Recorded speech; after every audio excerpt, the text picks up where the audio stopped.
Shalom, querido e amado irmão em Cristo. Seja bem-vindo à palavra deste dia, onde estaremos iniciando a leitura de um livro poderoso que tem impactado por muitos anos a vida de muitas pessoas. O poder de mergulharmos na presença de Deus, de estarmos com Ele, de vivermos um tempo de exclusividade para Ele. E nesses próximos dias estaremos meditando na leitura desse livro de áudio, e eu tenho certeza que o Espírito Santo ministrará grandiosamente a sua vida. Seja bem-vindo ao primeiro capítulo deste livro abençoador. Primeiro dia. Como tudo começou.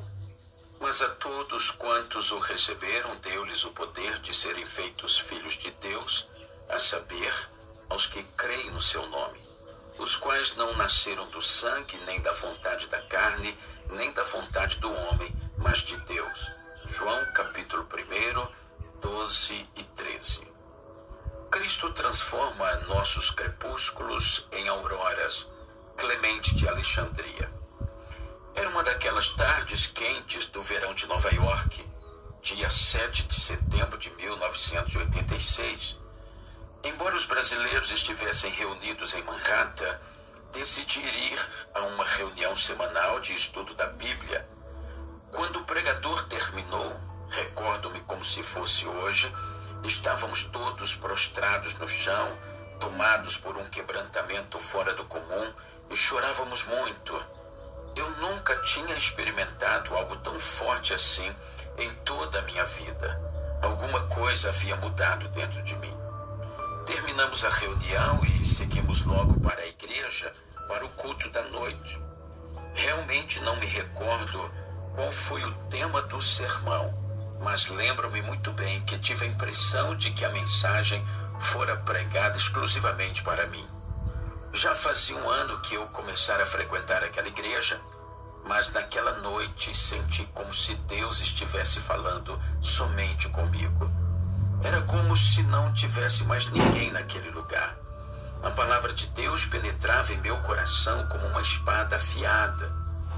John Wesley relata em seu diário que sentiu um calor estranho no coração quando se converteu. Eu chorava sem conseguir parar. Sentia que um grande peso dos meus ombros ia sendo tirado e uma paz maravilhosa invadia todo o meu ser. Bastou o apelo ser feito e lá estava eu totalmente prostrado diante do Salvador. A minha vida estava sendo salva, estava sendo liberta, estava sendo transformada. Eu nunca mais seria a mesma pessoa. O impacto da operação de Deus foi tão profundo que a partir daquela noite eu nunca mais voltei às práticas pecaminosas que me aprisionavam até então.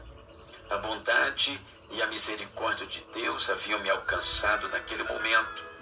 Brennan Manning declara: apenas aquele que o experimentou pode saber o que é o amor de Jesus Cristo. Uma vez tendo-o experimentado, nada no mundo parecerá mais belo ou desejável. Eu tinha 23 anos de idade.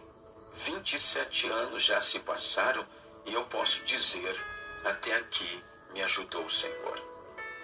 Naquele mesmo dia pude sentir a quebra das correntes dos vícios, do medo, do ódio, da prostituição e de outras situações que me aprisionavam e me roubavam todas as possibilidades de ser uma pessoa feliz e realizada como sou hoje.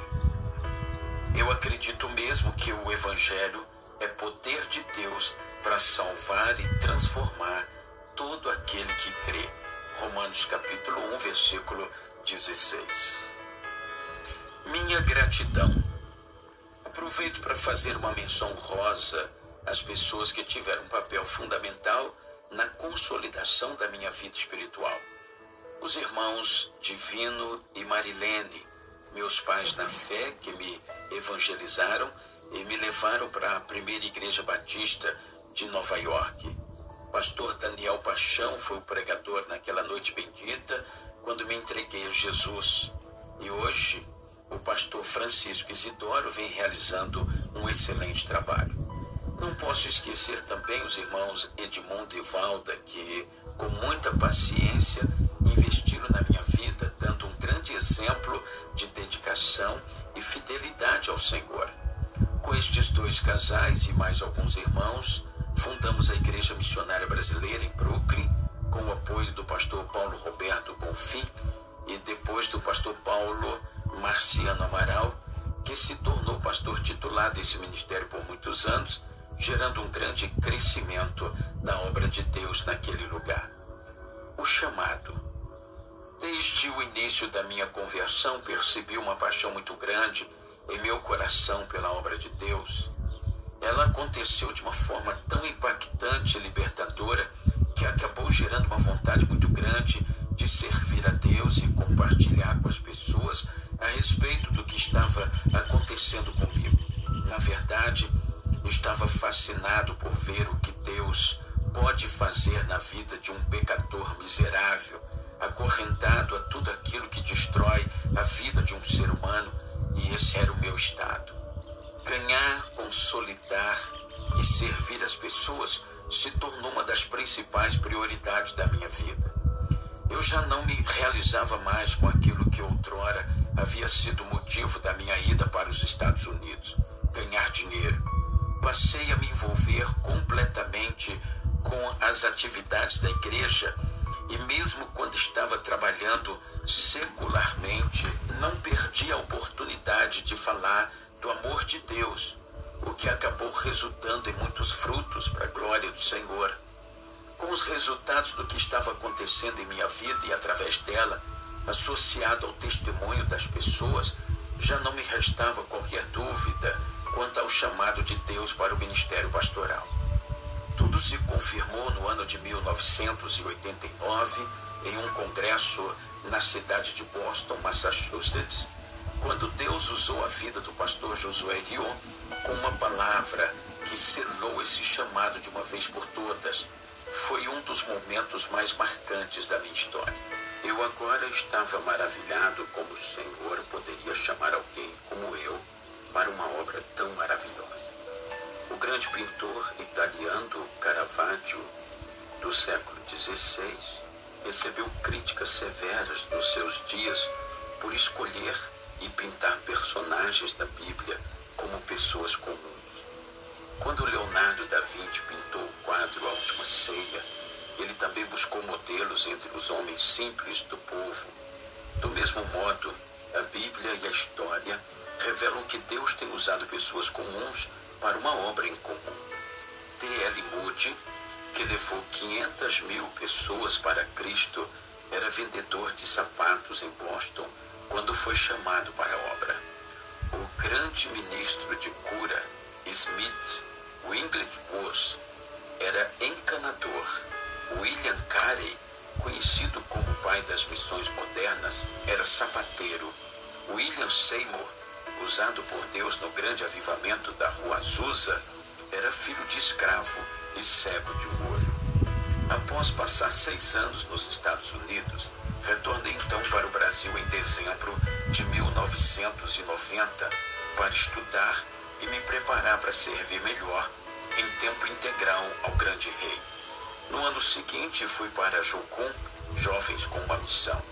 Em 1992 iniciei o curso de teologia em Belo Horizonte, minha cidade natal, onde permaneci até dezembro de 1994. No final deste mesmo mês, mudei para Vitória da Conquista, Bahia, atendendo a um convite para trabalhar na Igreja Batista Nova Sião. 4 anos depois, em janeiro de 1999, assumi a presidência desse ministério. A realidade.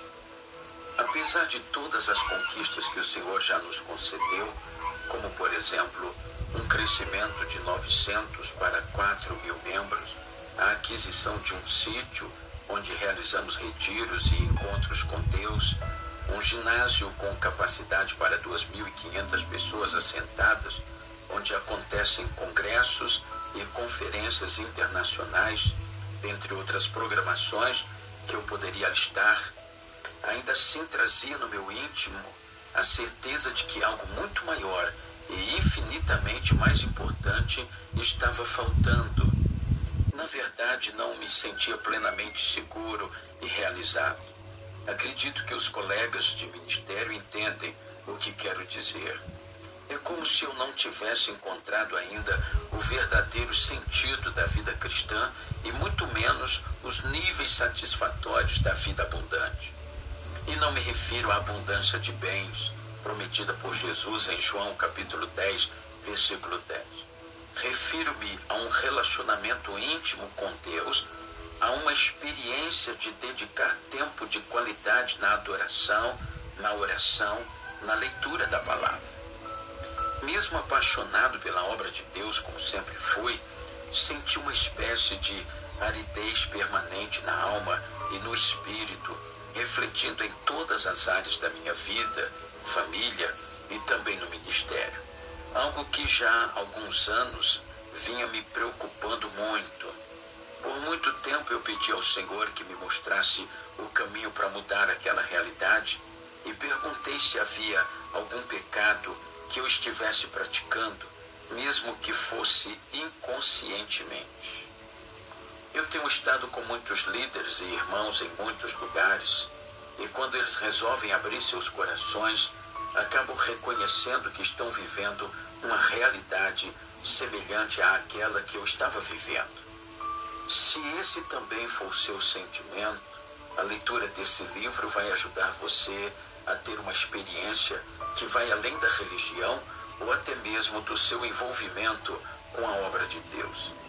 Eu espero nele um dia receber notícias de que você passou a experimentar algo nunca antes experimentado, a estar onde nunca esteve, a ver o que nunca viu, sentir o que nunca sentiu, ser o que nunca foi, ter o que nunca teve, e tudo isso em linha com a palavra do Eterno e com todo o projeto que Ele tem reservado para você nesta geração. A fim de ilustrar a necessidade de uma vida mais profunda e de não nos satisfazermos com apenas um pouco da presença, Billy Graham fala sobre uma velha lenda indígena, segundo a qual um índio desceu das montanhas e pela primeira vez viu o oceano. Maravilhado com o que via, ele pediu um balde. Depois entrou um pouco mar adentro e o encheu. Quando lhe perguntaram o que estava fazendo, ele respondeu: lá nas montanhas, meu povo nunca viu grandes águas. Vou levar este balde cheio para eles, para que possam ver com que elas se parecem. Que você não se satisfaça apenas com um pouco da presença. Que Deus permita que você tenha experiências além do natural, acima daquilo que os nossos olhos físicos podem contemplar. Vê com os olhos da fé. Eu o abençoo em nome de Jesus. Andando em princípios bíblicos. Eu estava prestes a descobrir algo que mudaria muita coisa na minha vida. Até então, em 26 anos de caminhada cristã, eu vivia sustentado em alguns pilares que certamente foram de grande importância para que eu chegasse até aqui, sem nunca ter me afastado dos caminhos do Senhor e nem mesmo da sua obra. A diferença de agora é que Deus me fez andar por um caminho mais excelente que, obviamente, não descarta de forma alguma aquilo em que eu estive sempre firmado e que, inclusive, quero relatar para que sirva de reflexão para a sua vida. Eu estive sempre firmado em santidade, vigilância, obediência, submissão e honra a todas as autoridades constituídas, renúncia, serviço e dedicação ao reino e às pessoas, fidelidade a Deus e a sua palavra, fidelidade nas finanças, seja fiel na administração e no que pertence a Deus. À sua igreja e aos seus líderes também eu procurei ser fiel nos relacionamentos, nos compromissos assumidos, procurei ser fiel também à família. Estive firmado também no conhecimento da palavra de Deus. firmado na fé, firmado na oração, firmado na paciência. Os princípios aqui referidos funcionaram como um muro de proteção que nortearam a minha vida. Não se permita caminhar sem eles. Contudo, o melhor ainda estava por vir. Meu Deus, eu digo isso com um regozijo imenso e como alguém que tem a certeza de que o Espírito Santo vai mudar a sua vida como mudou a minha. Eu agora peço ao Senhor que Ele acenda uma chama bem forte no seu coração e que gere um desejo ardente e incontido por tudo aquilo que o Senhor tem para desvendar na sua vida. E por meio disso, você passe a experimentar os melhores dias da sua existência. Amém. Querido leitor, é para que você compreenda a essência daquilo que abordaremos neste livro que eu estou narrando acerca do início da minha trajetória no Senhor e daquilo que foi construído ao longo desses 27 anos de vida cristã. A minha oração, estando agora na tenda do encontro, lugar onde frequentemente me encontro com Deus e onde este livro está sendo gravado, é para que o Espírito Santo faça a sua luz brilhar soberanamente em sua vida e assim, à proporção que você realizar a leitura deste livro, seja tomado por uma graça especial que desperte em seu coração um desejo ardente de buscar a face do Senhor e que essa experiência faça com que sua vida nunca mais seja a mesma. Amém. Escolhendo um lugar para mergulhar. Este é o